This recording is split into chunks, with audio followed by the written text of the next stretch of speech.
सर्वप्रथम की बात कार्यक्रम में आप सभी राष्ट्रवासियों का हार्दिक स्वागत है। प्रधानमंत्री नरेंद्र मोदी 29 और 30 मई को 4 राज्यों सिक्किम, पश्चिम बंगाल, बिहार और उत्तर प्रदेश का दौरा करेंगे। राजस्थान माध्यमिक शिक्षा बोर्ड ने कक्षा 10वीं बोर्ड परीक्षा के नतीजे घोषित किए। सुप्रीम कोर्ट ने पाकिस्तान के खिलाफ ऑपरेशन सिंदूर के बारे में मीडिया को जानकारी देने वाली कर्नल सोफिया कुरैशी के खिलाफ टिप्पणी के लिए भाजपा मंत्री कुंवर विजय शाह की गिरफ्तारी पर रोक के अपने अंतरिम आदेश को बढ़ा दिया। टीडीपी सुप्रीमो और आंध्र प्रदेश के मुख्यमंत्री एन चंद्रबाबू नायडू ने एनडीए से 2029 के चुनाव में 2024 के चुनाव में मिले बहुमत से भी बड़ी जीत के लिए एकजुट रहने का आह्वान किया। सरकार ने देश भर के करोड़ों परिवारों को स्वास्थ्य सुविधाओं का लाभ देने के लिए आयुष्मान भारत प्रधानमंत्री जन आरोग्य योजना की शुरुआत की। दिल्ली की मुख्यमंत्री रेखा गुप्ता ने घोषणा की कि उनकी सरकार 31 मई को अपने पहले 100 दिनों का रिपोर्ट कार्ड पेश करेगी। उन्होंने इस बात पर जोर दिया कि नागरिकों को अब तक किए गए कार्यों के बारे में सूचित रखना उनकी जिम्मेदारी है। केंद्रीय मंत्रिमंडल ने 2025-26 के खरीफ सत्र के लिए धान का न्यूनतम समर्थन मूल्य 69 रुपए बढ़ाकर 2,369 रुपए प्रति क्विंटल करने की मंजूरी दी। जम्मू और कश्मीर के मुख्यमंत्री उमर अब्दुल्ला जम्मू और कश्मीर के स्की रिसोर्ट गुलमर्ग में अपने मंत्रियों और शीर्ष अधिकारियों की बैठक की अध्यक्षता की। पाकिस्तान की सीमा से लगे 5 राज्यों में गुरुवार शाम को सिविल डिफेंस मॉक ड्रिल आयोजित की जाएगी। कोविड-19 के फिर से बढ़ने की चिंता के बीच बिहार की राजधानी पटना में 7 नए कोरोना वायरस संक्रमण की पुष्टि हुई, जिसमें एम्स पटना के स्वास्थ्य कर्मी भी शामिल हैं। राष्ट्रपति द्रौपदी मुर्मू ने राष्ट्रपति भवन में आयोजित नागरिक अलंकरण समारोह में वर्ष 2025 के लिए पद्म विभूषण, पद्म भूषण और पद्मश्री पुरस्कार प्रदान किए। इस समारोह में उपस्थित गणमान्य व्यक्तियों में उपराष्ट्रपति, प्रधानमंत्री और केंद्रीय गृह मंत्री ने हिस्सा लिया। आदरणीय राष्ट्रपति महोदय, आपकी आज्ञा हो तो पद्म पुरस्कार 2025 के अलंकरण समारोह की कार्रवाई आरंभ की जाए। पद्म विभूषण न्यायमूर्ति सेवानिवृत्त श्री जगदीश सिंह केहर, लोक कार्य।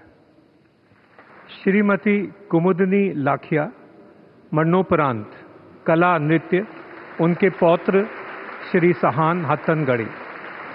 डॉक्टर शारदा सिन्हा, मरणोपरांत कला लोक गायन, उनके पुत्र श्री अंशुमन सिन्हा।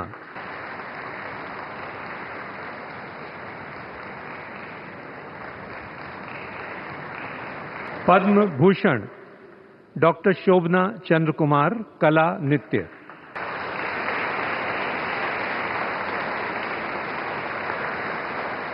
श्री नल्ली कुप्पस्वामी चेट्टी, व्यापार एवं उद्योग।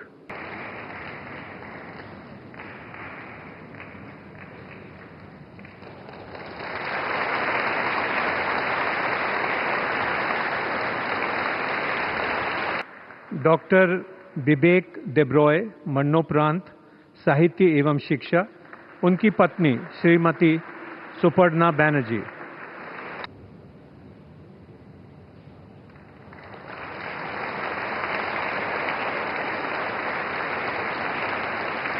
श्री कैलाश नाथ दीक्षित, पुरातत्व विज्ञान।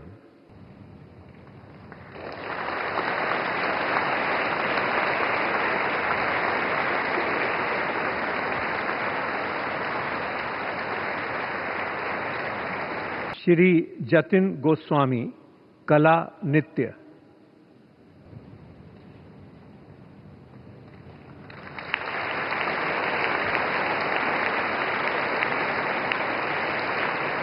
डॉक्टर मनोहर जोशी, मरणोपरांत लोक कार्य, उनके पुत्र श्री उन्मेष जोशी।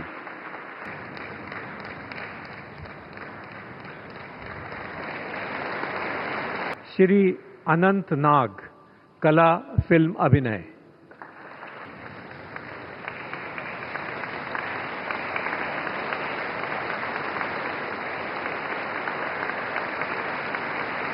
साध्वी रितंबरा, समाज सेवा।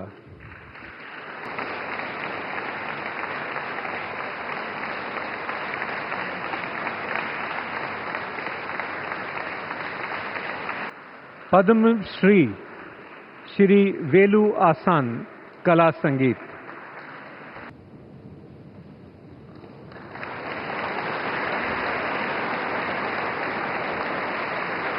श्री नारायण उर्फ भुलई भाई मरणोपरांत, लोक कार्य, उनके पौत्र श्री अनूप चौधरी।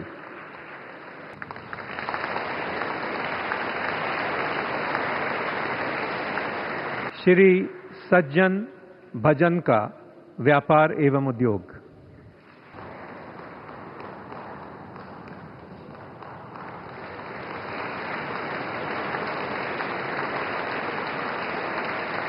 डॉक्टर प्रोफेसर नीरजा भाटला, चिकित्सा गायनेकोलॉजी।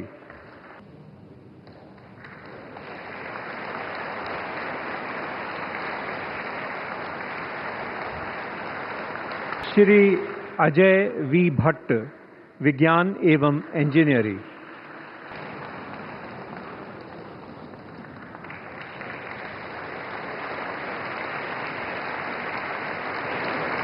श्री हरचंदन सिंह भट्टी, कला म्यूजियोलॉजी।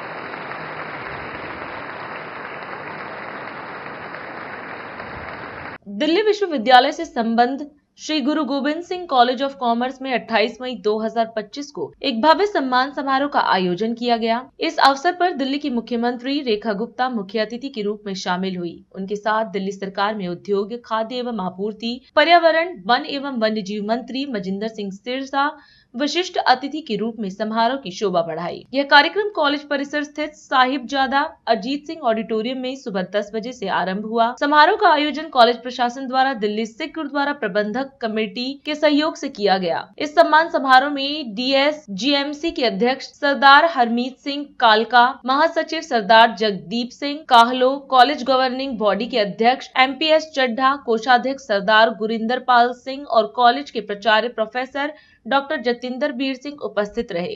समारोह का उद्देश्य शिक्षा, समाज और नेतृत्व के क्षेत्र में उल्लेखनीय योगदान देने वाले व्यक्तियों को सम्मानित करना रहा।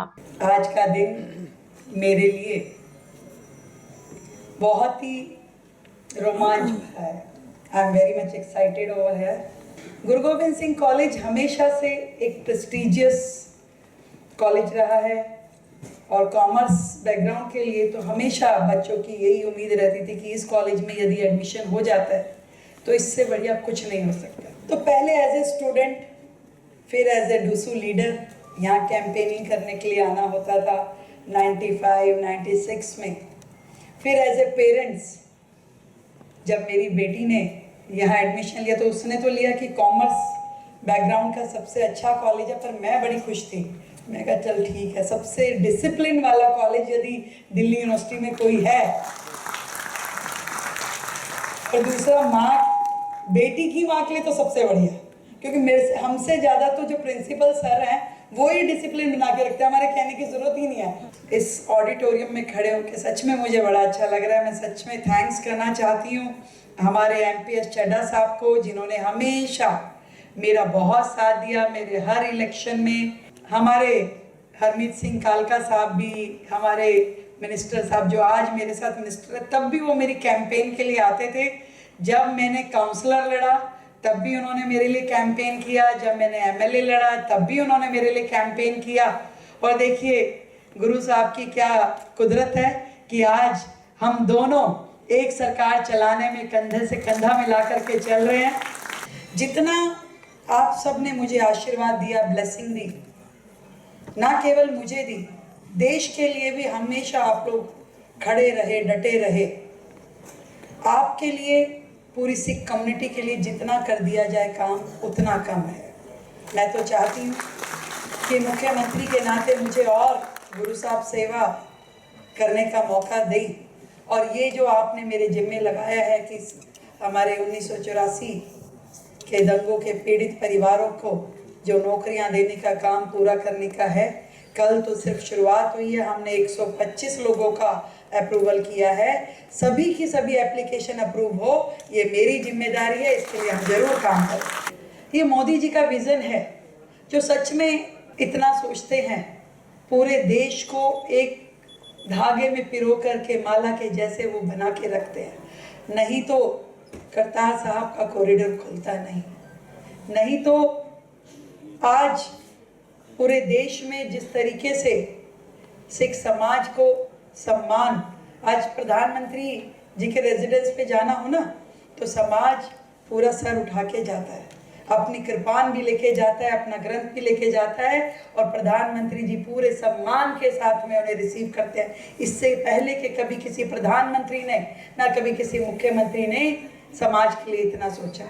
मैं आज गुरु साहब से ये कहती हूँ कि ये जो यूनिटी है, ये जो समाज के प्रति हम सबका मिल के काम करने का जज्बा है, मुझे बड़ी खुशी हुई उस दिन सिरसा साहब ने एक तिरंगा यात्रा निकाली जिसमें हमारी खालसाओं की पूरी बाइक रैली निकली, हाथ में बड़े बड़े तिरंगे, और वो बाइक रैली पूरी दिल्ली में जब घूमी तो एक बहुत बड़ा संदेश गया कि पूरा खालसा समाज जो है देश के साथ है, भारत माता के साथ है और एकजुट होकर के हम सब लोग हमारे देश की ओर कोई आंख उठा के भी देखेगा तो हम उसे छोड़ने वाले नहीं हैं। तो आज आप सब ने मेरा सम्मान किया, इतना मुझे आशीर्वाद दिया, मैं आप सबका दिल की गहराई से बहुत धन्यवाद करती हूँ और इसी तरीके से आप लोग अपना आशीर्वाद बना के रखेगा।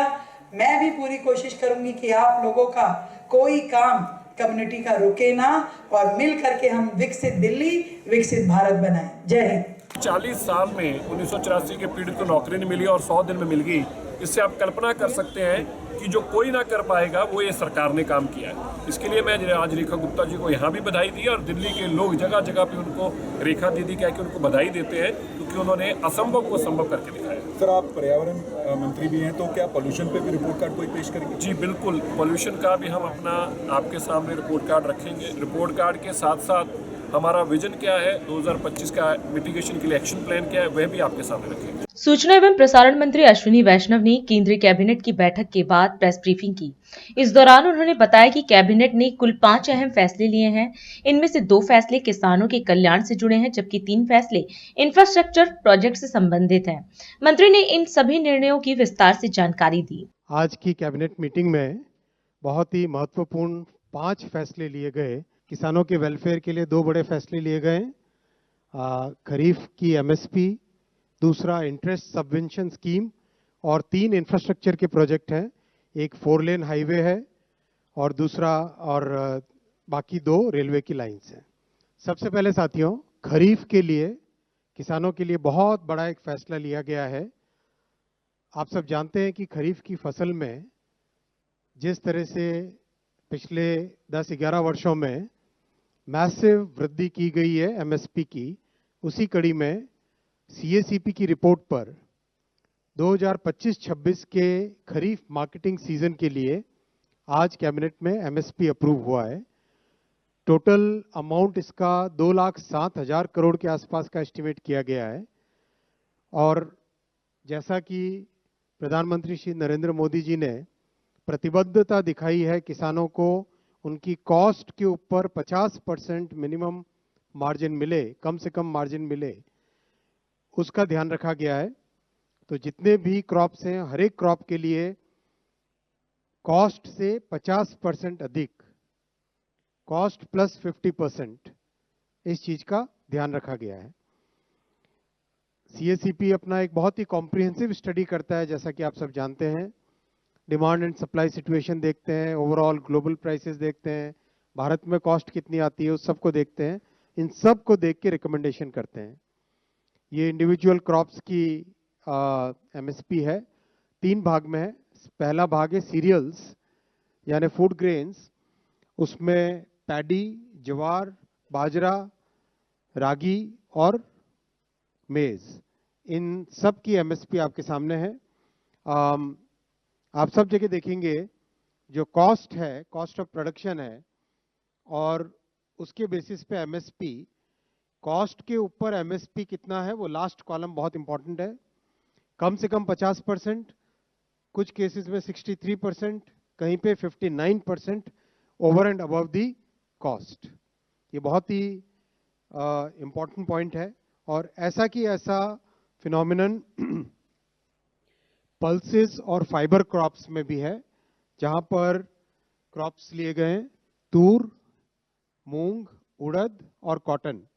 इनमें भी कॉस्ट प्लस 50%, कम से कम 59% है, कहीं पे 53% है, मिनिमम 50% तो कॉस्ट से अधिक है ही है। तीसरा ग्रुप है क्रॉप्स का, ये है ऑयल सीड्स। ऑयल सीड्स में groundnut, sunflower seed, soybean yellow, sesame seed और नाइजर सीड। इन सब में भी कॉस्ट प्लस 50% का पूरा ध्यान रखा गया है। बहुत महत्वपूर्ण साथियों, क्योंकि किसानों को उनकी उपज का एक उचित मूल्य मिले, इसके लिए मोदी सरकार प्रतिबद्ध है और 10 वर्षों में इस प्रतिबद्धता को बहुत अच्छे तरीके से डेमोन्स्ट्रेट किया है। अगर हम तब की बात और अब की बात देखें, आप देखेंगे एक एक क्रॉप पे पैडी 3 गुने से भी ज्यादा, जहां 4,44,000 करोड़ था वहां 14,16,000 करोड़ दिया गया किसानों को इस पीरियड में। व्हीट, गेहूं में 2,56,000 की जगह 5,65,000 करोड़ दिया गया, यानी 2 गुने से ज्यादा। पल्सेस, दालों में मात्र 1,900 करोड़ देते थे तब के समय में, अब है 98,000 करोड़, 51 गुना ज्यादा, 51 गुना ज्यादा, बहुत बड़ा नंबर है। ऑयल सीड्स में भी 9,000 करोड़ की जगह 65,000 करोड़, यानी 7 गुने से ज्यादा। कॉमर्शियल क्रॉप्स, जूट, कोपरा, कॉटन 26,000 करोड़ की जगह 1,33,000 करोड़, यानी 5 गुने। ओवरऑल सभी एमएसपी, सभी क्रॉप्स की अगर हम देखें, तो एमएसपी में जहां 4 से 14 में 7,41,000 करोड़ दिए जाते थे, 14 से 25 में 23,61,000 करोड़ रुपए दिए गए। खरीफ में हो, रबी में हो, ओवरऑल क्रॉप में हो, चाहे सीरियल्स हो, पल्सेस हो, ऑयल सीड्स हो, सभी में इन 10 वर्षों में प्रधानमंत्री श्री नरेंद्र मोदी जी ने किसानों के प्रति, अन्नदाताओं के प्रति एक बड़ी प्रतिबद्धता दिखाई है। अभी समय है एक ब्रेक का, हम चलते हैं ब्रेक पर, आप कहीं जाए नहीं, छोटा सा ब्रेक। श्रेया फर्निशिंग लेकर आया है आपके लिए होम कलेक्शन, जिसमें आपको मिलता है upholstery fabric, designer curtains, home and office decoratives, carpets and sofa cover कम से कम दाम में कीर्ति नगर में आपके लिए उपलब्ध है। Powered by Kamal Buildtech Private Limited, fulfilling promises. With our professional team and experience of delivering projects, in past we guarantee you peace of mind and top quality work in an affordable price. और अधिक खबरों के लिए आप हमारे YouTube channel दैनिक India दर्पण को अभी सब्सक्राइब करें और नोटिफिकेशन के लिए बेल आइकन को प्रेस करना ना भूलें। राष्ट्र सर्वप्रथम की बात कार्यक्रम में ब्रेक के बाद एक बार फिर आप सभी राष्ट्रवासियों का स्वागत। दिल्ली नगर निगम के आयुष विभाग के निदेशक डॉक्टर चंद्रकेतु तेवतिया की पत्नी स्वर्गीय श्रीमती विचित्रा तेवतिया की पुण्य स्मृति में एक श्रद्धांजलि सभा का आयोजन बुधवार 28 मई 2025 को किया गया।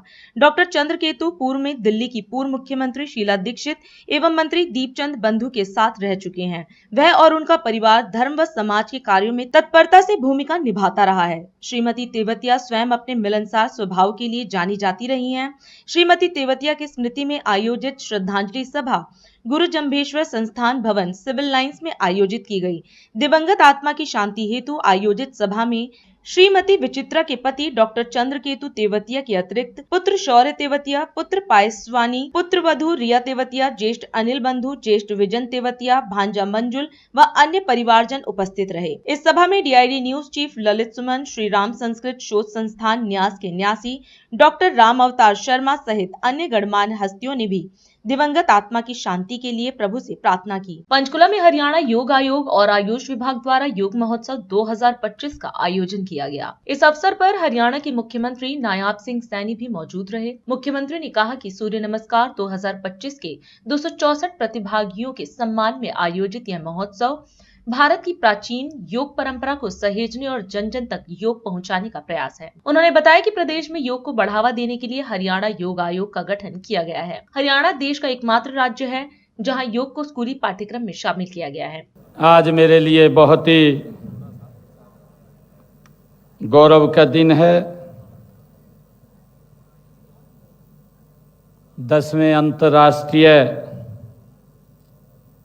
योग दिवस से ठीक 25 दिन पहले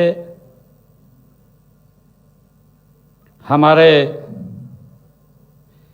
जिन्होंने सूर्य नमस्कार में एक उपलब्धि हासिल की है, उनको अभी सम्मानित भी किया गया है। आज इस योग महोत्सव में मैं आप सबका स्वागत करता हूं। ये मेरे लिए गर्व का दिन है। आज शिवालिक की पर्वत की श्रृंखलाओं की गोद में बसे इस पंचकुला में भव्य योग महोत्सव में मुझे आकर के आज बड़ी खुशी का अनुभव हो रहा है। मुझे गहरी आत्मिक शांति का भी अनुभव हो रहा है। यह वातावरण और योग की ऊर्जा वास्तव में हमारे मन को ये प्रफुल्लित करने वाला क्षण है। मैं सबसे पहले आयुष विभाग और हरियाणा योग आयोग को इस शानदार आयोजन के लिए, इस शानदार महोत्सव की सफलता के लिए मैं आयोजकों को बहुत बहुत बधाई और शुभकामनाएं देता हूं। यह आयोजन हमारी प्राचीन विरासत को सहेजने और जन जन तक योग की महिमा को पहुंचाने का ये कार्यक्रम है।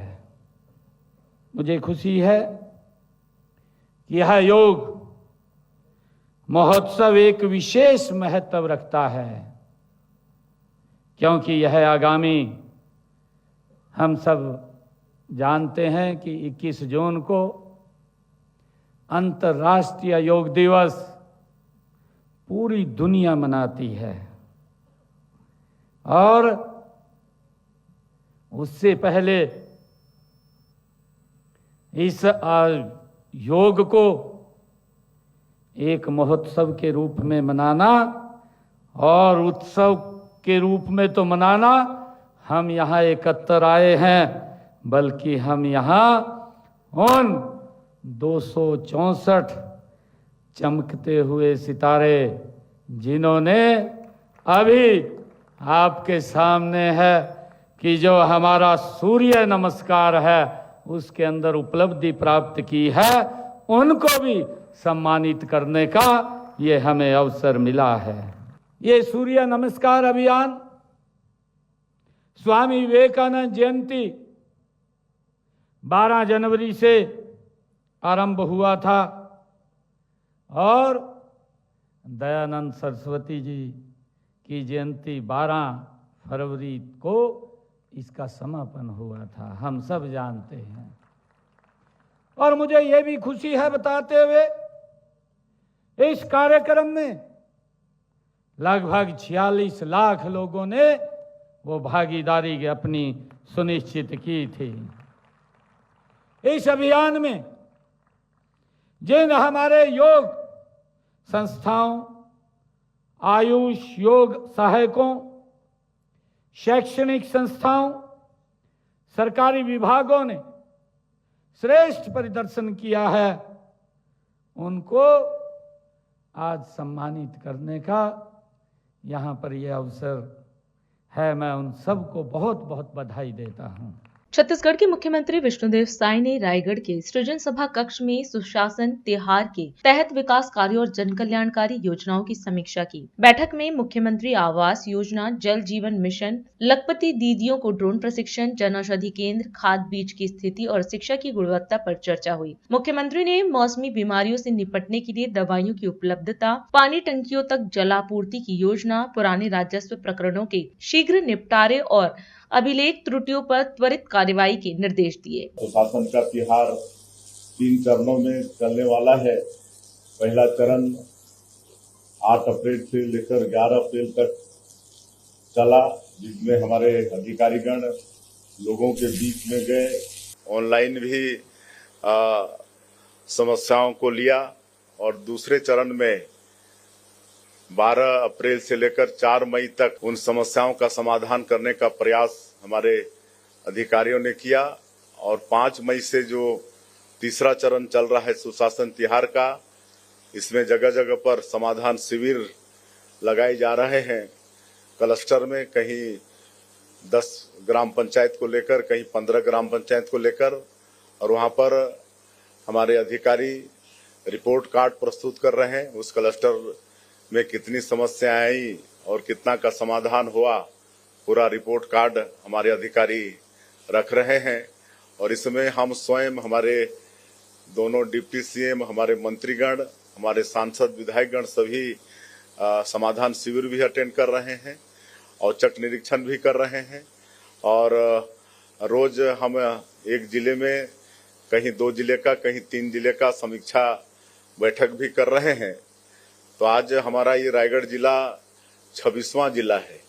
आज हम सारंगढ़ उतरे थे, कनकबिरा में औचक उतरे थे वहां पर, और चूंकि ये रायगढ़ जिला तो हमारा परिवार है, यहाँ के आप सब लोगों ने आशीर्वाद देकर हमको 20 साल तक सांसद बनाकर दिल्ली भेजा, तो यहाँ आने से हमको ऐसा नहीं लगता कि कहीं और जगह आए हैं, अपने परिवार के बीच में आए, ऐसा लगता है।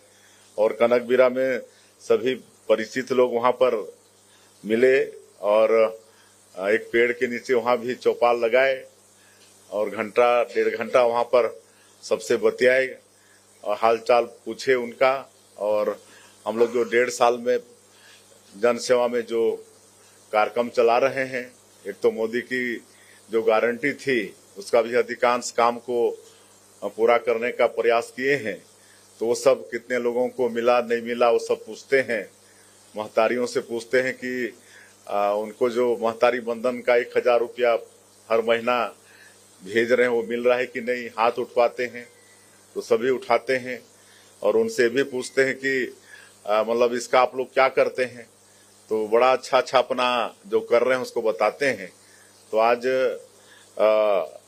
वहाँ कई माताओं ने बताया कि वो अपनी बेटी के नाम से सुकन्या समृद्धि योजना में खाता खुलवाए हैं और उसमें पैसा जमा कर रहे हैं।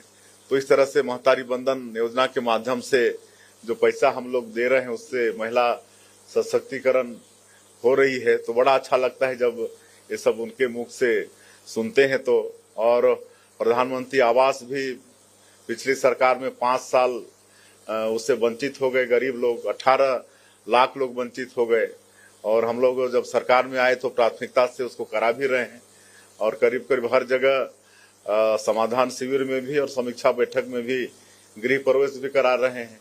आज भी यहाँ कई लोगों को चाबी देकर उनको गृह प्रवेश कराए हैं।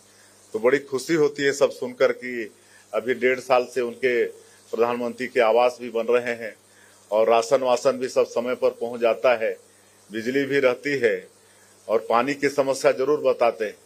कहे कि आप सबको भी मालूम है कि हमारे देश के यशस्वी प्रधानमंत्री जी का जो जल जीवन मिशन, अमृत मिशन योजना है, जिसके माध्यम से वो घर घर तक नल द्वारा पानी पहुंचाना चाहते हैं, लेकिन पिछली सरकार में इस पर काम ठीक से नहीं हुआ।